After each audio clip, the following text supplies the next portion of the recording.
लेकिन वही शख्स जो दीन के लिए इस अंदाज में कायल कर रहा है, होता है ना आज लोग तंज करते हैं। और वो हजरत उमर फारूक के पास आके एक शख्स ने कहा था कि मैं बयान करना चाहता हूं, तो फरमाया ना करना, तू तकरीर करेगा तो सामने वालों को गुनाहगार समझेगा।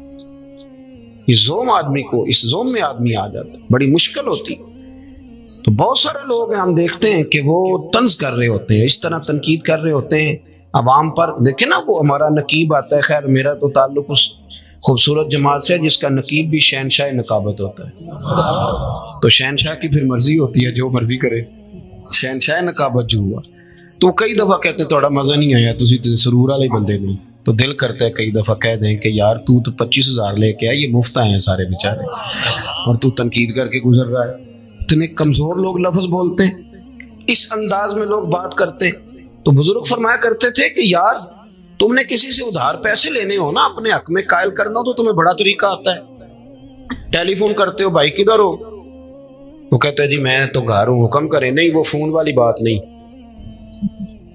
मिले कहाँ मिलेंगे, मैं कल मिलूंगा। वो कल शाम को वहां पहुंचते हैं, फिर मिन्नत करते हैं, उसकी कहानी सुनाते हैं कि बड़ा मजबूर हूं, और इस तरह सुनाते हैं कि वो मान ही जाए, और फिर वादा करते हैं वक्त पे लुटा दूंगा। वो सारे दलाइल जिससे वो नरम हो जाए वो हम देते हैं। अपने हक में कायल करना हो तो रंग और है, और अगर अल्लाह रसूल के हक में कायल करना हो फिर हमारी तबीयतों की सख्ती देखने वाली है। फिर वो दायाना हुस्न ही नहीं, वो उसलूब ही नहीं, वो खूबसूरती नहीं, वो अंदर दर्द ही नहीं, वो कैफियत ही नहीं। अपने अंदर लोगों के लिए नरमी लाएं, थोड़ा सा प्यार करें, थोड़ा दाएं बाएं देखें। आप यकीन करें, कह के ना एक दूसरे को गलत, तो हम उस माहौल पे लोगों को ले आए हैं कि लोग समझते हैं सारी दुनिया ही चोर है। हमारे बच्चे समझते हैं शायद हम उस वतन में रहते हैं जहाँ दाएं बाएं लुटेरे बसते हैं, कोई बंदा ठीक रहा ही नहीं। हमने अपने मिजाजों में इतनी सख्ती, साजिश, गीबत, इतना माहौल कड़ा कर दिया, आने वाली नस्ल समझेगी पता नहीं कहाँ पैदा होगा। इस तरह न करें, नरम करें अपनी तबीयतों को, अपने दिलों को नरम करें, किसी से प्यार करें, कुछ ज़ौक बनाएं, किसी को संवारने का, किसी को सजाने का। और याद रखें, बदला लेने से तकलीफ होती है, माफ करने से अल्लाह सुकून अता फरमाता है, अल्लाह सुकून देता है। बात समेट रहा हूँ, हजरत मौलाना फ़खर जहां देलवी, सूफिया में बहुत बड़ा नाम है, हजरत का बड़ा चर्चा हो गया था, बड़े साहिब बसीरत बुजुर्ग थे। आपकी ये करामत थी कि जो बंदा सामने आके खड़ा होता था ना, उसे बताना नहीं पड़ता था मेरे दिल में क्या है। उसको देखते थे तो कहते थे या अल्लाह बे औलाद है बेचारा, दुआ कराने आया, इसकी मदद फरमा। और ये भी साथ सुने, हजरत मौलाना फ़खर जहां देलवी, मैंने उनकी कब्र देखी है, कब्र पे भी हजरत मौलाना ही लिखा है।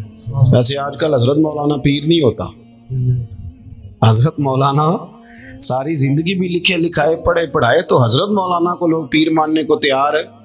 ये भी कल्चर बदले। आप पीछे सारे मशाइख देख लें, ये इसको खिताब ना समझा करें, रटा रटाया जुमला ना समझा करें, ये वाकई सच है कि बांझ इल्मो जो करे फकीरी, वो काफर मरे दीवाना। वापस आए, इसको समझे आप, ये बिल्कुल एक सूफी का फतवा है, हजरत सुल्तान बाहू का फतवा है। उन्होंने गुमराह भी नहीं कहा, सीधा काफर ही कह दिया, काफर मरे दीवाना। तो मेहरबानी करें, चीजों को समझे। हजरत मौलाना फ़खर जहां देलवी जामा मस्जिद दिल्ली में खुतबा देते थे, हजारों का मजमा होता था, लोग अपनी अपनी आरज़ू पेश करते, हजरत दुआए खैर फरमाते। बादशाह ने कहा ये मौलवी मजबूत हो गया तो मेरे लिए तो मसला खड़ा कर देगा। एक साजिश रची, एक तवाइफ को पैसे दिए तो उन्हें अदाकारी करनी। सोशल मीडिया जब से आया मुझे तो बड़ी फिक्र है कि हमारे बच्चे एक्टर ही ना बन जाए, सारे एक्टर ही ना बन जाए। हर बंदा कोई ना कोई अदा दिखा रहा है, माज़अल्लाह, या साफ़ी बनेंगे या अदाकार बनेंगे। भाई और भी गम है ज़माने में मोहब्बत के सिवा। पहले वो किसी को बुजुर्ग समझता था तो कहता था मेरे लिए दुआ करना, अब कहता मेरे साथ खड़े हो जाओ, मैंने फ़ोटो खिंचानी। ये दुआ लेने का मिजाज ख़त्म हो गया, फ़ोटो ही लेनी है जिसने भी लेनी। हज़रत मौलाना फ़खर जहां देलवी बहुत ज़्यादा शोहरत बढ़ी तो वो बादशाह ने कहा कि इसको बदनाम करो, और मखलूक बड़ी फनकार है। एक शायर ने कहा था कि ये तो काबे के अंदर से मिट्टी लेके बुत बना लेती, मखलूक तो फनकार है इस दर्जा के पल भर में संगे दरे काबा से भी असनाम तराशे। तुम कौन हो क्या चीज है दागे कबाबी, लोगों ने तो मरियम पे भी इल्जाम तराशे। तो हजरत उस तवाइफ को तैयार कर लिया, उसने सारी बातें रट ली। हजरत जुमा पढ़ा के नीचे सीढ़ियाँ उतर रहे थे, सैकड़ों लोग थे दाएं बाएं। जब आप नीचे तशरीफ लाए तो वो बनी सजी संवरी आ गई। सलाम के फौरन बाद यूं कलाम करने लगी जैसे बड़ी पुरानी जानने वाली। तबीयत कैसी है, कमर के दर्द का क्या हाल है। फिर फौरन कहने लगी कि वो रात आप आए थे तो खोटे सिक्के ही दे गए, अभी बाजार गई हूँ, दुकानदार ने लिए नहीं। मजबूरी ना होती तो इस वक्त कभी हाजिर ना होती। वो जो दाएं बाएं मुरीद थे ना, वो जो कच्चे पक्के भी होते हैं ना मुरीद, अगर मैं कह दूं ज्यादा कच्चे होते हैं, तो वो शक शुबे में पड़ गए कि कभी बाबे से पूछा ही नहीं रात को कहाँ होता है। हम तो समझते थे मुसल्ला बात करता है तो ये किधर होता है। हजरत कहाँ होते हैं, परेशान हो गए। सच्चा आदमी कभी परेशान नहीं होता, क्योंकि सच दुनिया में आया ही निखरने के लिए।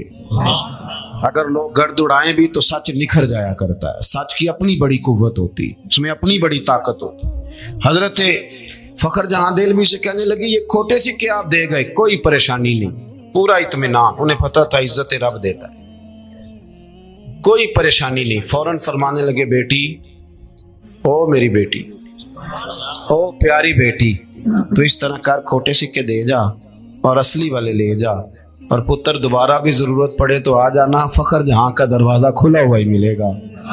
हम तो दुश्मन को भी पाकीज़ा सजा देते हैं। ये लफ्ज कहे और हजरत तेजी से सीढ़ियां उतर गए। चंद मिनट सकते में रही, फिर दौड़ के हजरत के कदमों में बैठी और चीख मार के रोई। कहने लगी, ओ दिल्ली के दरवेश, तो किस कस्तूरी और संदल का बना हुआ है। मैं तुझे बदनाम करने आई, और मैं वो बीबी जिसे कभी किसी ने बेटी बहन के रूप में पुकारा ही नहीं, देखा ही नहीं। जिसने देखा मैली नजरों से देखा। मैं तुझे बदनाम करने आई थी और तूने मुझे ही बेटी बना लिया। मैंने तो साजिश का हिस्सा बन के पैसे वसूल किए और मुझे बेटी बना लिया। ये लफ्ज कहे और पल्लू उठा के चेहरे पे रखा। कहने लगी, दिल्ली वालों, अब मैं तुम्हें बताऊंगी फखर जहां की बेटी कैसी होती है। आज के बाद मेरे कोठे को किसी तवाइफ का घर समझ के ना आना, मैं उसे मस्जिद बनाने का ऐलान करती हूँ। कयामत तक मेरे मदीने वाले महबूब के नाम की अजानें पड़ी जाएंगी। अगर आपके लहजे में थोड़ा सा ठहराव आए, थोड़ा सा ठहराव, थोड़ा सा, अगर कोई शोएब आए मुयस्सर, थोड़ा सा ठहराव आए, थोड़ा ना नरम, आप यकीन करें हम तस्लीम करने को तैयार ही हैं। मैं अक्सर गुजारिश करता हूँ दोस्तों से, मैं कहता हूँ जहालत इसलिए फैली कि हमने उलमा के खिलाफ बाकायदा प्रोपेगेंडा किया, पूरा जोर लगाया, मजाक उड़ाया। मैं उन सियासतदानों को जानता हूँ जो मजाक उड़ाते हैं अपनी निजी महफिल में, उलमा का मजाक उड़ाया। हमने खौफनाक लोग समझ के इन लोगों को पेश किया। हमने रवैया इतना सख्त रखा, वो ख़त्म पे बुला लिया बच्चों को और उनसे कहा 2 पारे और पढ़ो, देग अभी लेट है। ये कभी आपने किसी और मेहमान से भी कहा कि 2 घंटे और बैठो, देग लेट है? या आप क्या कर रहे हैं? हम लोगों ने एक पूरा मिजाज बनाया, तो उसका नुकसान किसको हुआ? उसका नुकसान मिल्ली हुआ, कौमी हुआ। तेजी से जहालत फैली, सैकड़ों की तादाद में तलाकें होती हैं, सैकड़ों की। और वो बच्चा जो एमफिल का स्टूडेंट है, उसको भी ये नहीं पता कि 3 तलाकें मैंने देनी नहीं, मैंने 1 देनी है अगर गुस्सा आ भी गया, क्योंकि हमने दूर कर दिया उलमा से, गैप डाल दिया।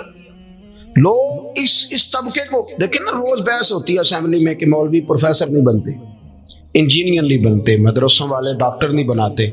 तो मेरा ये सवाल है कि आप कॉलेजों में मौलवी क्यों नहीं बनाते? यूनिवर्सिटी के अंदर मौलवी क्यों नहीं बनता? मेरी बात की समझ आ रही है? ये बाकायदा एक स्पेशलाइजेशन है। ये इदारे के अंदर मुफ्ती बनना, तखस्सुस करना, हदीस पढ़ना, ये बाकायदा एक स्पेशलाइजेशन है। आपने कभी ये कहा है कि मेडिकल का स्टूडेंट इंजीनियर भी बने? वो डॉक्टर बन रहे, एक अलग शोबा है। हम उस शोबे को तस्लीम करते हैं। उलमा जाते नहीं दवाई लेने डॉक्टरों के पास, हम उस शोबे को तस्लीम करते हैं, उससे टाइम लेते हैं, जाके चेकअप कराते हैं। तो उस डॉक्टर को भी चाहिए ना कि जब उलझ जाए तो किसी मुफ्ती के पास आए, आगे का हजरत दीन इस बारे में क्या रहनुमाई करता है।